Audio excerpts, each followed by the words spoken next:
అనుదిన నిత్యజీవపు మాటలు. దేవుని నామానికి మహిమ కలుగునుగాక. దేవుని వాక్యాన్ని చదువుకుందాము.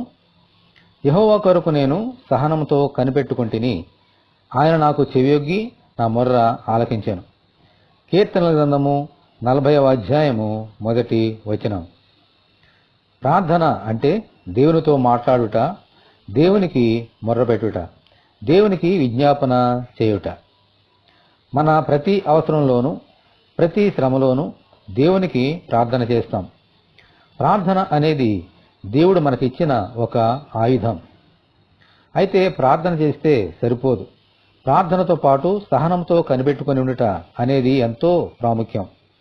దావీదు భక్తుడు దేవునికి ప్రార్థన చేసి కొన్ని దినములు, మాసములు, సంవత్సరాలు సహనంతో కనిపెట్టి దేవుని యొద్ద నుండి జవాబులు పొందుకున్నాడు. మనము అనుకున్న సమయంలో దేవుని యొద్ద నుండి జవాబులు రాకపోవచ్చు. అందుకే సహనంతో కనిపెట్టాలి. అనుకూల సమయంలో దేవుడు చెవియొగ్గి ఆలకించి జవాబిస్తారు. ఇటువంటి సహనము మనము కలిగి ఉండినట్లుగా అనుగ్రహించమని దేవదేవుని ప్రార్థన చేసుకుందాము.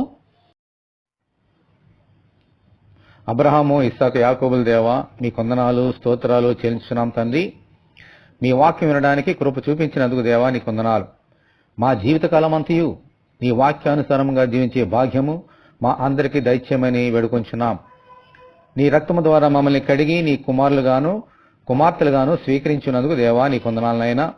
మా జీవితకాలమంతయు నమ్మకముగా ఈ లోకంలో జీవించే భాగ్యము మాకు అనుగ్రహించమని యేసు అతి పరిశుద్ధమైన నామములో ప్రార్థన చేయుచున్నాము తండ్రి. ఆమేన్.